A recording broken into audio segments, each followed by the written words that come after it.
बंद मुट्ठी मेरे सब्र का निशान है, बंद मुट्ठी मेरे सब्र का निशान है, खोल दूं इसे अगर तो तूफान है।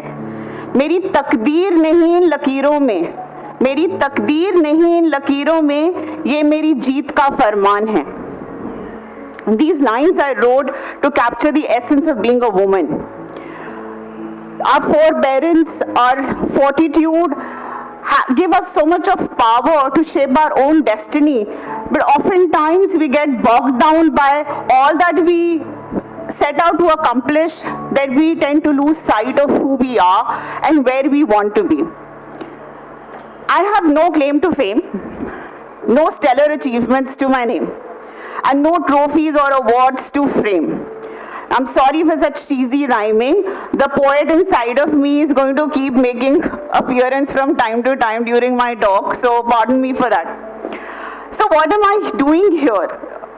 So I'm here because I want to share my story with you with a hope that millions of women out there who are listening to my story will be able to resonate with it. They will find something that they can relate with, and this will give them some hope to go back and rediscover themselves. So I'm going to start with my story right from the beginning. I'm not going to get into the details except the fact that I had a very normal childhood. My growing up years were pretty uneventful, and the only disappointments that I faced were probably around teenage crushes and heartbreaks. Okay, so a pretty comfortable life. After I finished my education, I started working, and I was doing pretty well from a professional perspective, and that's where I met my future husband. Ours was a whirlwind romance, stuff that fairy tales are made of, and we got married after a brief courtship. Set of challenges because it was an interfaith marriage. But as they say, love conquers all. We overcame all those challenges, and pretty soon life fell into a comfortable routine. As time passed by and my family grew, so did my responsibilities. So while I was doing pretty well professionally, but I wanted to focus on bringing up my children. And I keep getting a lot of compliments on how well they have been brought up, so it's time well investment. So no complaints on that, because eventually that is what I wanted. I wanted a picture perfect family. A loving husband, 2 beautiful children, and a warm, cozy home. And I had all of that. However, good things don't last forever. At least they didn't last in my case. So last year, around same time of the year, there were certain changes and upheavals that I experienced in my family. There was a nagging thought at the back of my mind. I tried to ignore it, but you know how it is. You know, it's like your spidey sense that something's wrong. You call it a woman's instinct. So I decided to do some digging around. And in the month of March, trust me, I really didn't have to dig deep. It's just a scratch on the surface. And a lot of information was revealed to me, which shattered the world that I had so lovingly and carefully and with so much of effort had built around myself. And what you heard in my introduction, the life that I knew, my identity that I had built, it all came crashing down in a matter of minutes. My 17-year-old marriage was over in probably less than 17 minutes. That was a very, very dark phase for me. I had recently lost my mother. I was still grappling with the void that she had left in my life because she was a big support system to me. So that one support system gone, and then this another shock back to back after that broke me completely. And all of this happened within a month of, within a couple of months. And in March, when this final blow was dealt, I didn't know what am I going to do with my life, because it was an out of syllabus question for me. I had never prepared for it, because not even in my wildest dreams had I imagined that I will ever come face to face with a situation like this. And the timing of this all could not have been more ironical, because while my world inside was crashing, the world outside was coming to a standstill because of the lockdown. So I did not have any means to reach out to anybody to find that support system or any distractions to help me move away from the pain and the agony that I was experiencing. It was, like I said, the darkest time of my life. I would spend sleepless nights thinking about, what did I do wrong? What did I do to deserve this? Was I at fault? How will I ever come out of it? And it was a downward spiral. The more questions I asked, the more entangled I got in the web of lies. And it was becoming impossible for me to come out of that. I could not no longer recognize the person I saw in the mirror every morning. I had turned into such a cynical and a bitter person, and that was not me. People who know me know that that's not who I am. So that is something that I was struggling with, and I had no idea how to come out of it. But one fine morning, just like that, I had an epiphany. Maybe I got off to the right side of the bed that morning, but I had a realization. And no matter how many questions I ask, how many answers I seek, it's not going to change the situation that I am in. I need to accept the situation and look forward to building my life again. And trust me, when you're on the wrong side of 40, starting from scratch is not easy. Okay, so it was basically resetting my entire life. But I was determined to do it. I owed it to my children, and more importantly, I owed it to myself. And that is how I tried to make a turnaround in my life. So during lockdown, we know it was a very difficult period for the entire world. People struggled with even making their ends meet and get one square meal a day. However, I used that time to introspect. So the world was locked down, but we as a family were able to unlock the strength that we had hidden inside us. We worked as a team. Three of us, my children and me, we worked together to do household chores. We tried new recipes, we listened to music, we read books, we had discussions where we tried to come to terms with the changed dynamics of our family. It was a period of a lot of introspection and bonding together as a family. Although the family structure was changed, but we were still a family, and we had to preserve that value at its core. One thing that helped me immensely during this period of time was writing. I used to write poetry when I was much younger, and over a period of time, with increased responsibilities, I had lost touch with it. So I got back to writing poetry.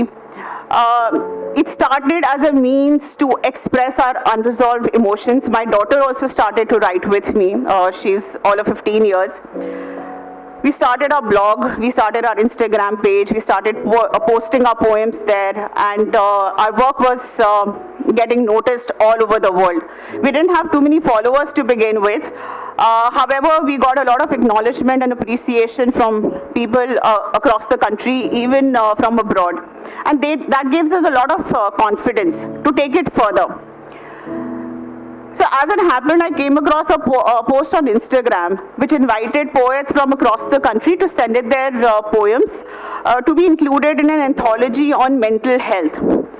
And as my daughter and I were grappling with dealing with our emotions, and we had moved from being in a very dark and desperate space to moving on to more hopeful and optimistic side of the life. So we had a broad range of poem which covered the entire spectrum. So we decided to send our entries for this competition, and as luck would have it, our poems got selected and they were published in a book. This gave me a lot of confidence, because as part of the promotional activities for the book, I had to speak at different forums. I got in touch with a lot of poets and got introduced to a lot of poetry clubs and forums where poetry and literature was discussed. And gradually I started performing on open mic events. So all of this was virtual to begin with, and hopefully from next week I will be performing to live audience as well. That is the plan going forward. So as great as it was, sadly it does not keep the fire in the hearth burning. And like I said, I had taken a break from working. So I was out of touch of what is happening in the professional arena, especially around my skill set. For last 8 years, I had absolutely no clue. And because of the lockdown and the whole COVID situation, the economy is in a slump. Job market is virtually dead. But I did not let that deter me. What I decided was that, at least I can use this time to add new skills to my arsenal, so that when the market opens up, I am ready to take on any opportunities that come my way. So I utilized that time. I got certified as an emotional well-being coach. Now this is something that I felt very closely, identified very closely with, and this was something that was also built on my past experience as a behavioral trainer and facilitator. So I'm on my way to establish myself as a life coach. So life is still far from being perfect, and it will always be work in progress. But at least I have the confidence that I'm on the right track. But I often think that could I have handled this situation in any other way? Okay, it makes me think that was it all worthwhile to put all my eggs in one basket? Was it a wise decision not to invest in myself as a person? And that is a contemplation that has brought me to a conclusion that there are 3 lessons that I learned from my situation. And I'm here not to tell you what happened to me. My purpose here is to share with you the lessons that I learned from what happened to me. The first lesson that I learned is to let go of the victim mentality. And that's very, very important if you want to overcome any setback. It's a very easy thing to start blaming circumstances, people around us, and not accepting that, okay, whatever has happened has happened. Now we have to move on. Okay, and when I say accept, I don't mean submit. Acceptance is not submission. Submission is giving up. So you accept, okay, this is the circumstances. I can't do anything to change what has happened to me, but the decision to do what needs to be done next lies with me. Survivors. So the fact that we all are gathered here, we're sitting here, we are alive, we are well, means that we are survivors. We're not victims. So let go of the victim mentality. Accept your circumstances, take responsibility of how you will deal with them and move on. Don't get stuck. The next lesson that I learned was know yourself.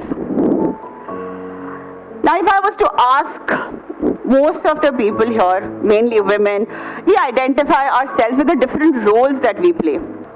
We all spend a considerable amount of effort and money in getting our regular health checks done.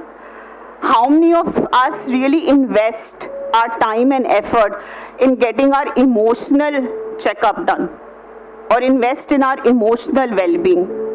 Being a woman is not easy, especially in today's world when we are juggling so many things. We have profession, we have a home to tend to, children, husband, social obligations, and we want to be perfect everywhere because we can't give anybody an opportunity to say, okay, you've slipped on this particular aspect. There's a whole lot of pressure that we carry on our shoulders. But how much time are we investing in nurturing ourselves, loving ourselves? Let me tell you, the only person who will remain with you till your last breath is, any guesses? You yourself. That's the most important relationship in your life. Please work on nurturing that relationship. Trust me, that's one relationship, if you build it well, will never let you down. And once you have a meaningful, fulfilling life, all the roles that you play will also not seem like a chore. You will have your heart and soul into that because you will do it with the sense of contentment. So that is the second lesson. Last but third lesson is find your ikigai. This is a Japanese concept. Simply put, this means reason for being. What is the purpose of your life? What is the reason that motivates you to get out of the bed every morning and look forward to the day and what it holds for you? It is essential to have a purpose in life. The purpose need not be grand purpose to change the world, that you will solve the environmental problems or the economic crisis or the racism. No, it doesn't have to be that grand. You can obviously make your contribution towards the cause which is close to your heart, but your purpose in life is something which is exclusive to you, something that gives joy to your heart and meaning to your being alive. Every day of your life has to be spent in pursuit of that purpose. Every day of your life is a step towards achieving that purpose. And those are the 3 lessons that I learned. Sad thing is I learned them the hard way. Okay, but it's not necessary that everybody has to undergo a trauma or a setback to implement these things in their lives. All I have understood is that if I was in touch with the real person that I am, probably when I went through this dark period and the kind of agony I experienced would not have been this intense, because I would have known that my end game is different and these are just temporary roadblocks because I have to be somewhere else. So it's extremely important to know who you are and where you want to be. So that is what I wanted to share with you today. I will end with another poem of mine. This is something that I wrote when I was on the road to rediscovering myself. I will not say self-discovery completely, but rediscovering myself. And this is how it goes. I hope you will find something that you can resonate with. Failed relations, rising debt, out of work. Am I out of luck? Oh no, not at all. On the contrary, life's on a new trajectory. I may be out of orbit, but I'm free to find my destination, a new direction. I am a shooting star, a trailblazer, lighting up the sky, even if it's for a moment before I die. Thank you, everyone.